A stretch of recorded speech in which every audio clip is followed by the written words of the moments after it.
Bagi umat Islam di Indonesia yang sebagian besar mengikuti mazhab Syafi'i, kenajisan air liur anjing termasuk ke dalam kelompok najis berat. Tidak hanya mazhab Syafi'i, mazhab Hanbali juga memandang status kenajisan air liur anjing dan yang terkait dengannya sebagai najis berat. Sahabat Muslim, sebagian dari umat manusia anjing dianggap sebagai hewan yang menakutkan dan najis menurut Islam, namun ada juga sebagian anjing merupakan hewan sekaligus sebagai sahabat. Banyak juga yang percaya bahwa anjing merupakan hewan penjaga yang sangat baik. Sahabat beriman, mari sama-sama kita bahas dalam video ini. Namun sebelum kita lanjut, silahkan yang belum subscribe, di-subscribe dulu, agar kami semangat untuk membuat konten-konten yang bermanfaat. Bagi yang sudah subscribe, saya doakan diberikan banyak rezeki dan bisa menunaikan ibadah haji. Mari kita mulai. Bismillahirrahmanirrahim. Mengapa anjing tergolong hewan yang najis? Dan bila terkena air liurnya, mengapa harus disucikan sebanyak 7 kali, yang salah satunya dicampur dengan tanah atau debu? Pertanyaan ini sering mengemuka di kalangan umat Islam, bahkan non-Muslim juga sering mempertanyakannya. Jika memang agama Islam adalah agama yang benar, maka akan ada penjelasan logis dan bukti sejarah dari konsep najis anjing yang akan diketahui oleh manusia dari zaman ke zaman.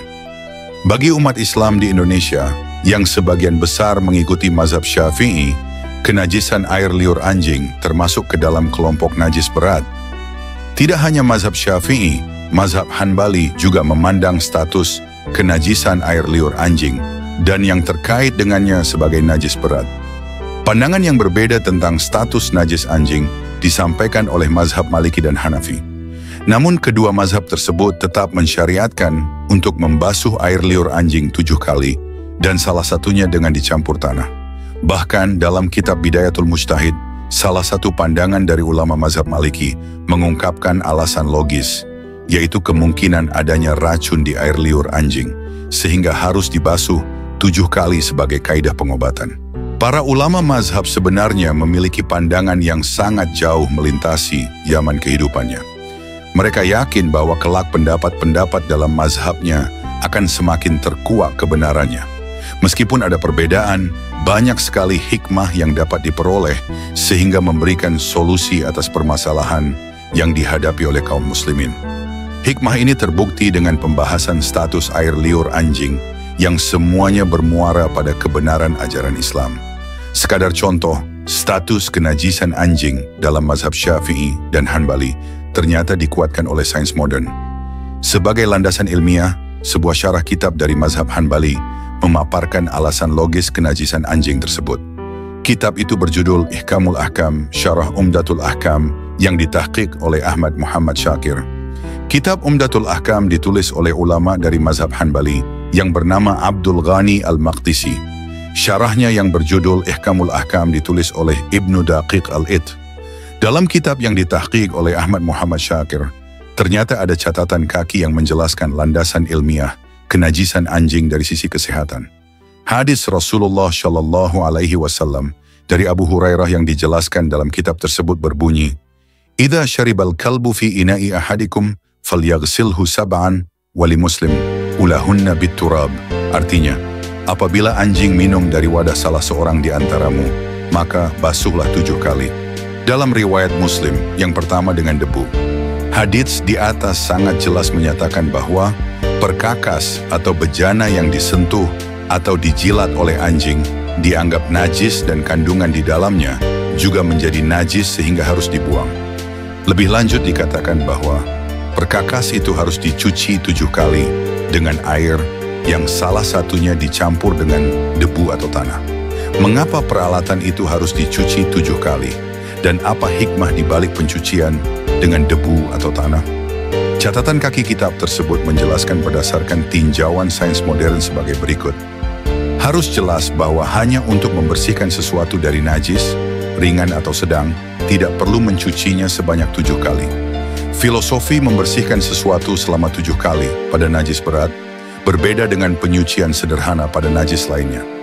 Dokter masa kini mengatakan bahwa di sebagian besar usus anjing ada kuman dan cacing kecil yang ukurannya kurang lebih 4 mm.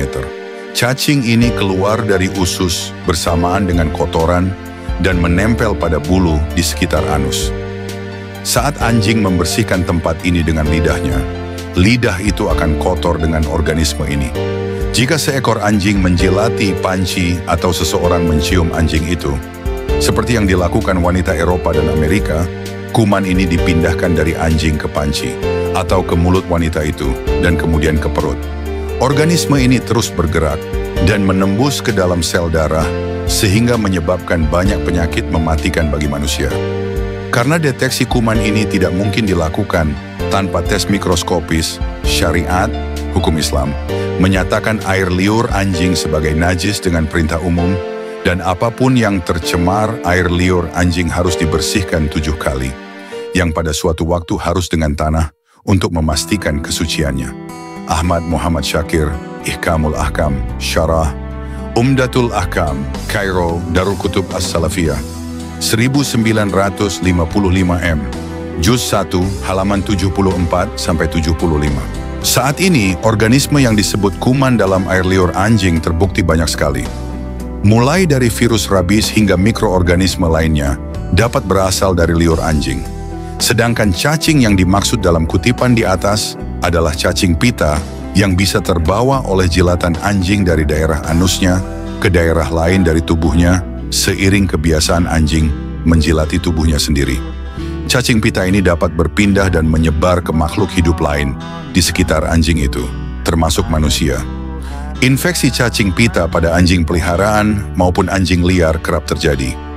Kejadian terbaru di Kanada menunjukkan bahwa infeksi cacing pita pada coyote atau serigala prairie, jenis anjing, dapat menimbulkan tumor fatal pada manusia.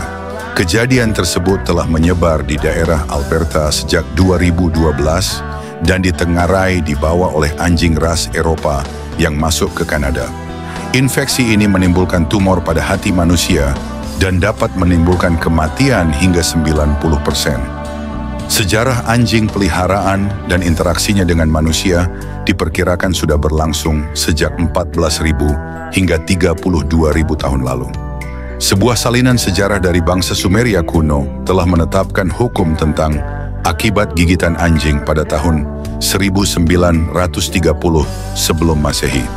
Hal ini menunjukkan bahwa risiko kematian dan gigitan anjing telah menjadi hubungan akibat sebab yang dipastikan bahayanya sejak 4.000 tahun yang lalu.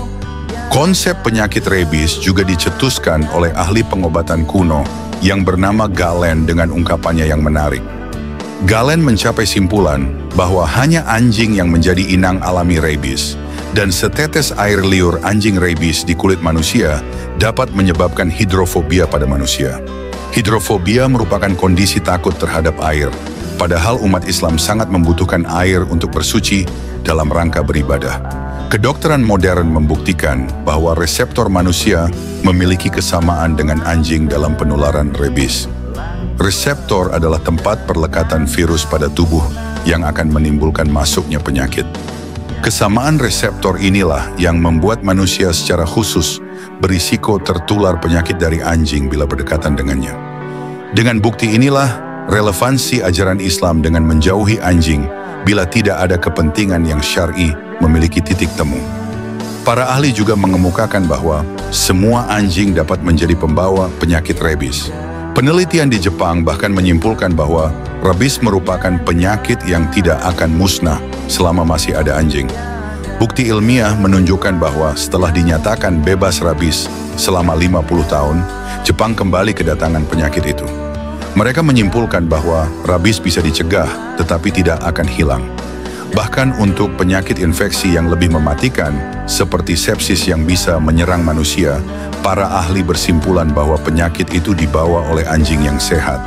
Para ahli tidak bisa menghilangkannya dari anjing, sehingga mereka harus menganggap bahwa setiap anjing adalah pembawa penyakit mematikan tersebut. Berdasarkan risiko-risiko yang terdapat pada anjing dan bukti-bukti sejarah tersebut, maka selayaknya kaum muslimin menjauhinya. Namun, sebagai sesama makhluk anjing juga mempunyai hak hidup dan umat Islam wajib memenuhinya sesuai dengan kaidah-kaidah syariat. Wallahu a'lam bisyawab.